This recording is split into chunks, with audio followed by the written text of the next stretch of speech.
Teotihuacan, background and preparation tape, C-849, 1A.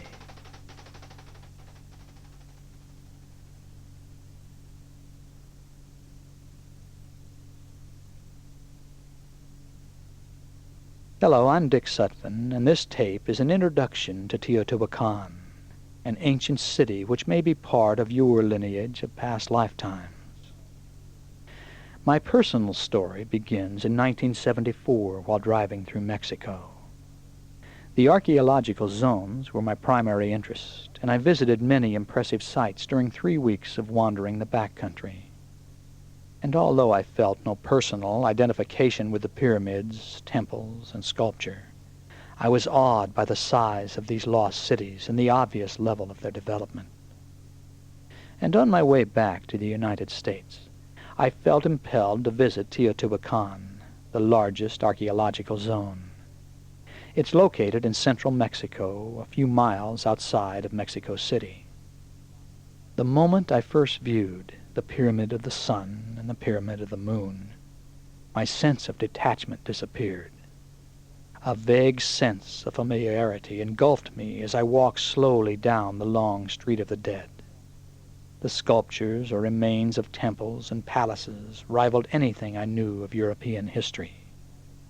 At the end of the street, I climbed the long steps to the top of the Pyramid of the Moon, and crossing my arms in an attempt to suppress my trembling, I looked out upon what was once a gleaming white city. The metropolitan area covered 12 square miles and was home to 200,000 people. After spending the day in Teotihuacan, I drove for a few hours before finding a hotel. And once in my room, I laid down on the bed, closed my eyes, and immediately fell into a coma-like trance. Vivid visions formed, and I was back in the ancient city, but there were no ruins. A magnificent center alive with thousands of people gleamed white in the torchlit darkness. Fire leaped into the night sky from atop the Pyramid of the Moon, and elegantly robed men lined the steps from top to bottom. And I was there, not in the past, but the person I am today, standing in a ring at the base of the pyramid. Everyone was watching me, and I was being told to get the books together. In my mind, I responded, "I don't know what you're talking about. I don't know about any books." But somehow, I was being reprimanded by the people who once lived in Teotihuacan. They had expected me to get the books together. It was my assignment, and somehow I'd let them down. When I opened my eyes, I was back in the warm surroundings of the hotel room. Closing my eyes, vague reflections of the images slowly surfaced. And there again was the Pyramid of the Moon, and thousands of people on the Street of the Dead. The impressions faded to be replaced by the Pyramid of the Sun. And I was on top of the pyramid, dressed in a white tunic, holding a crystal rod as a barrier between myself and masses of people attempting to scale the structure. The rod glowed and pulsated blue, somehow holding them back. So much anxiety accompanied these impressions that I shook my head violently, grasping for the present. Walking out on the hotel balcony, I sat down and thought about the experience. According to the government guide at the archaeological site, Teotihuacan means the place where men become gods. It was named by the Aztecs, who discovered the remains of the city when they arrived in the area over 500 years after it had been destroyed. Historically, the city was made up of a mature society obviously participating in a master plan, far more extensive than its contemporary, Imperial Rome. At its height, Teotihuacan was dedicated to the arts of peace rather than war. The formalized sculpture and wall painting is said to be on the level of that created in Florence.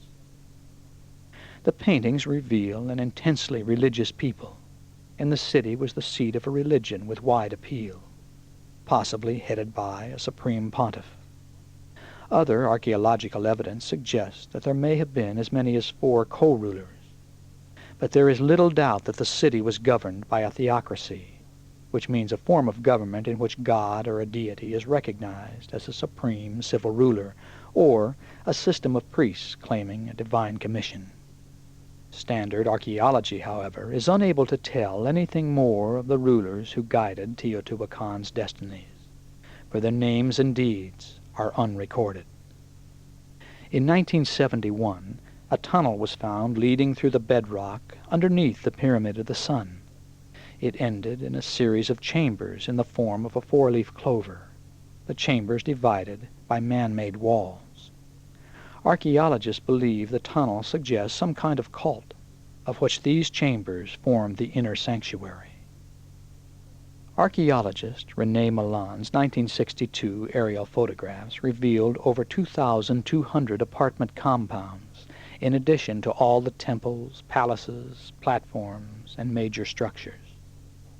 Researchers agree that most of the inhabitants lived by cultivating the land outside the city, but a very significant part of the population was engaged in craft activities, the vast majority being obsidian workers in some 500 workshops.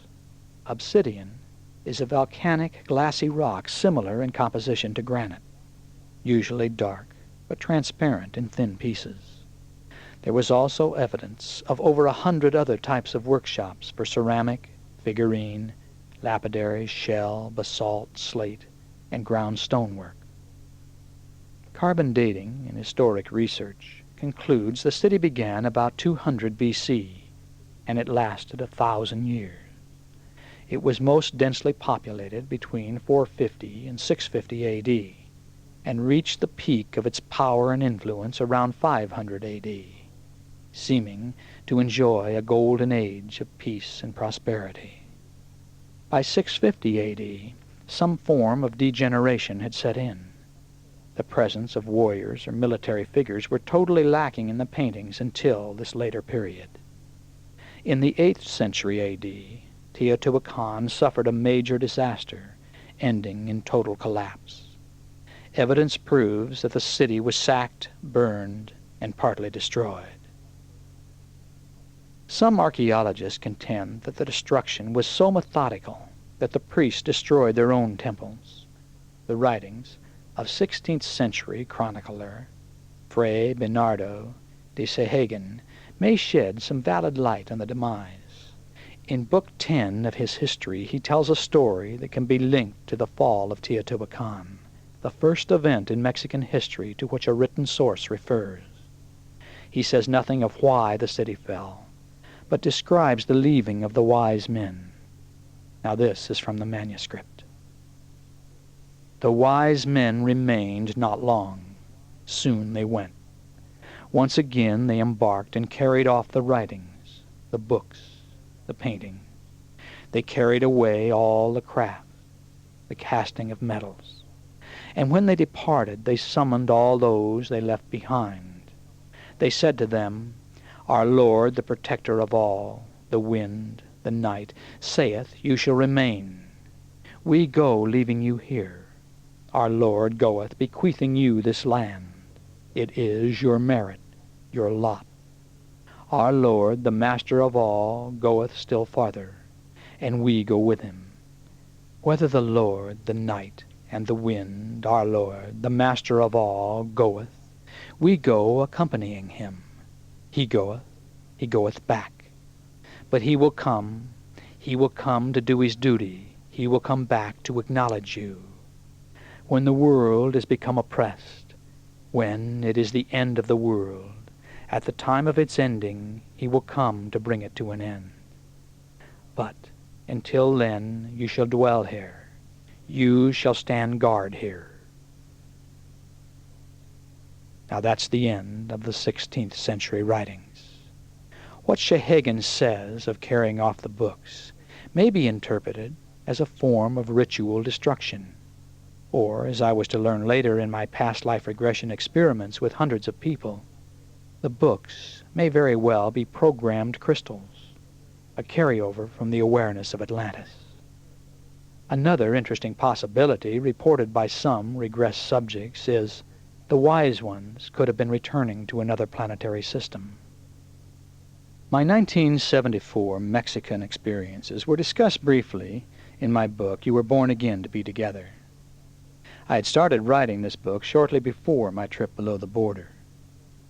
And soon after returning from Mexico, I met Navajo Indian shaman and artist David Chetlahe Paladin, also known as a verbal channel for Wassily Kandinsky. The famous Russian artist had died years before, but through David continued to speak and enjoy painting.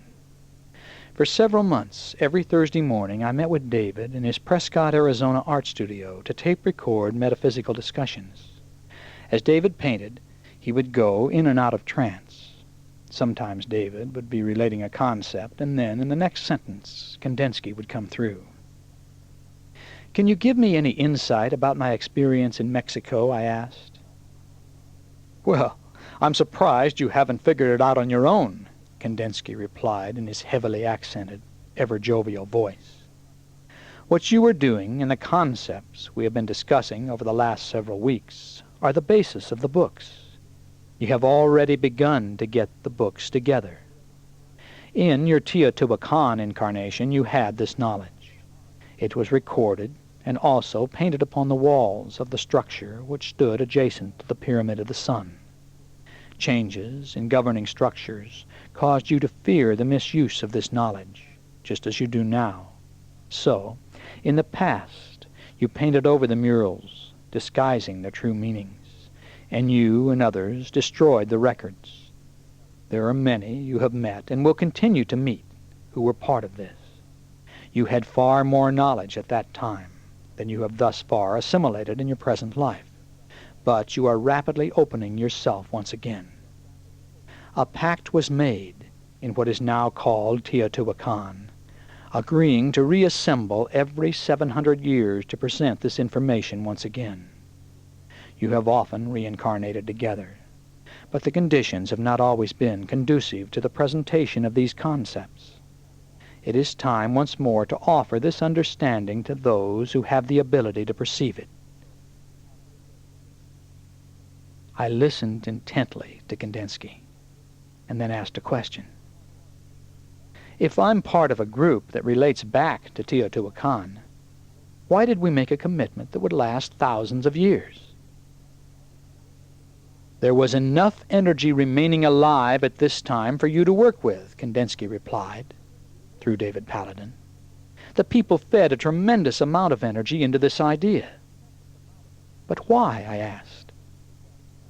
"Something happened that you felt disastrous.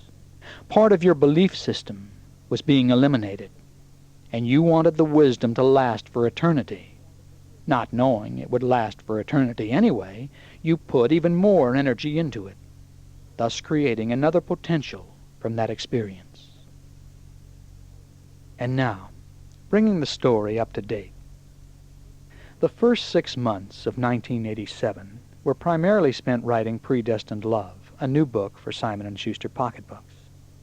Now, my editor had requested the manuscript on June 15th, 2 weeks earlier than the original deadline, and this necessitated dawn to midnight work at my computer terminal during early June. As a valuable assist, I played my subliminal writer's tapes as background music while editing and rewriting the chapters. At night, I fell asleep to the hypnosis sleep programming sides. This intense amount of programming was a great help in making my deadlines, but too much programming can be too much of a good thing. I was soon awakening in the middle of the night, usually about 4 a.m., with an inner voice informing me of something I should add to or edit from the manuscript. Until I turned on the light and wrote down these tidbits of information, I could not go back to sleep. Now, the advice always proved to be excellent, although I would have preferred it to come through during the day. On Friday, June 11th, the final manuscript was shipped express to my agent in New York City, and I felt a great relief as I went to bed that night, planning to sleep late the next morning. But at 4 a.m. my eyes opened wide, and the voice in my head was so loud it seemed to be filling our bedroom. I quickly looked around the dimly lit room. My wife, Tara, was cuddled against me, sleeping soundly. "Hey, the book's done, and I don't need any more help," I said softly. "It's time for even more important communications," came the response. "You are one of 25,000 people who reincarnated together to share your concepts with the world." "I don't want to know about this now. I just want to sleep," I responded in my mind or out loud. I don't remember which. But the voice continued. 1,400 years ago, in what you now call Teotihuacan, you made a pact to return together. Today, the effects of your combined energy is being felt around the world." "Teotihuacan," I thought out loud. "I haven't been into that for 12 years. Besides, I've been getting the books together. I just mailed the last one, and I want to sleep." But the voice continued. "This is the only time of the night or day you are directly receptive to our communications. Your use of the tapes has heightened your receptivity. Now write down what we have to tell you so you will remember it in the morning." Knowing from experience that the only way to get back to sleep was to commit the communication to writing, I begrudgingly sat up, turned on my bed lamp, and found a pen in the bedside table. The back of a large envelope was the only paper available to write on. "One of 25,000 from Teotihuacan who made a pact to reincarnate together," I scrawled in sleepy handwriting. Then I thought, "Are you telling me that all the current interest in metaphysics in the New Age is being generated by reincarnations of this group?" The answer came to me quickly. "There are many groups who share your ideas, but none of the others is as large. The present vibrational rate and circumstances on Earth are ideal for this sharing." "Do any of the other 24,999 people realize that they're part of this group?" I asked mentally. "Subconsciously they know, but we are informing you so you can inform them. No one else in the group is in a better position to assist them in opening to this awareness." "For what purpose?" I asked. "Each of the 25,000 is supporting the shared goal in their own way. You write books and offer seminars. So do a few of the others. Some are helping to integrate the ideas into business, music, movies, and mass communications. Many are taking the ideas into medicine and health care. Others simply read the books and share the ideas with friends, but each in his own way is contributing by his involvement. Once they are fully aware of their purpose, each will intensify their efforts." I continued to make notes as the inner voice appeared to be externalizing. I shook my head, attempting to gain full consciousness, and I recalled my vision of being on top of the Pyramid of the Sun, holding the people back with a crystal rod. "What was that all about?" I asked. "You will discover the answer yourself as you begin to explore this subject anew. You have refined your skills since you first encountered your destiny in Mexico. It's time to open the doors again." "Why is it so important?" I asked. "The ideas you love so much transcend spirituality. They are very powerful, and they can be used to serve or enslave. You know this, you feel this, you think about it often. As your group continues to attain success, what happened in Teotihuacan is likely to happen again. If the awareness is misused, it will eventually be banned by those who will revolt against it. History will repeat itself." "So tell me about what really happened in Teotihuacan," I asked. "No. It will be much more meaningful for you to rediscover your history with those who shared it with you. The gathering continues. You will know what to do, and you can go back to sleep now." A month later, in July 1987, while conducting the Transcendence Training, a 7-day seminar in Palm Springs, California, I decided to do a Teotihuacan past life regression with a group of 250 people. I introduced the concept by offering a brief explanation of my experiences. The already well-conditioned participants prepared for a session, and after my standard hypnosis induction and past life preparation, I directed the participants.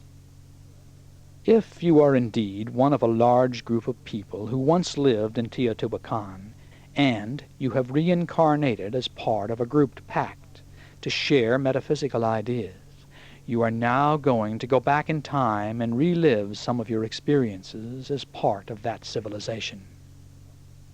I directed the group to explore many specific aspects of the lifetime.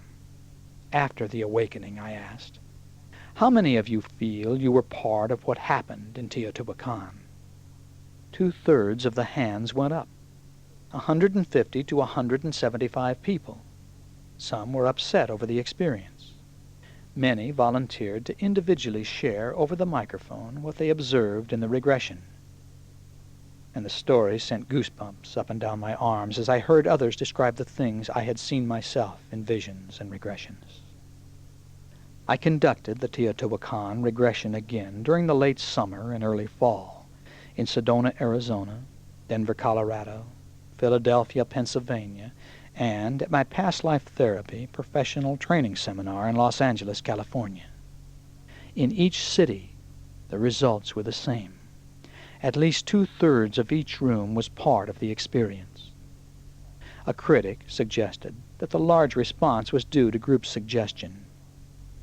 Now, I can't argue that this is a possibility, but I've had too many group experiences of this kind to accept it. When Ruth Montgomery first began to write about walk-ins, I decided to do some experimental regressions to see how many seminar participants were walk-ins. Just about everyone in the room wanted to be, but in each group of 200 or 300 people, only a couple people would perceive impressions. After conducting it with over 1,200 people, I stopped because it was a boring session for 99% of each group. But now, you have an opportunity to explore the Teotihuacan regressions on your own, at home or with a group of friends. And you can judge for yourself the validity of what I've been sharing. It is assumed that you are familiar with past life regression and are aware of how to receive altered state of consciousness impressions in the form of thoughts, visualizations, or an inner voice. If not, and after exploring the sessions you are not as successful as you'd like to be, I would suggest that you work with my tape titled How to Be a Better Receiver in Hypnosis. It is now 2 hours of exercises and explanations. And, even better yet, is my 4-tape course titled The Past Life Hypnotic Regression Course. It includes the Better Receiver tape and offers the ultimate introduction to regression. Both tapes are available through your metaphysical bookstore or directly from Valley of the Sun Publishing. Also, be sure to read the tape instruction manual that came with this album before you begin to work with the regression sessions. This album is part of an ongoing research study. If you have vivid experiences, I invite you to tell me what you perceived in response to the regression questions. In return, I'll make sure that you receive our magazine and will add you to a special Teotihuacan list of people who will be notified as new information is uncovered. Send it to me in care of Teotihuacan Research, Box 38, Malibu, California, 90265. And now, it's time for you to explore on your own. I hope you are one of the 25,000. Thank you for listening.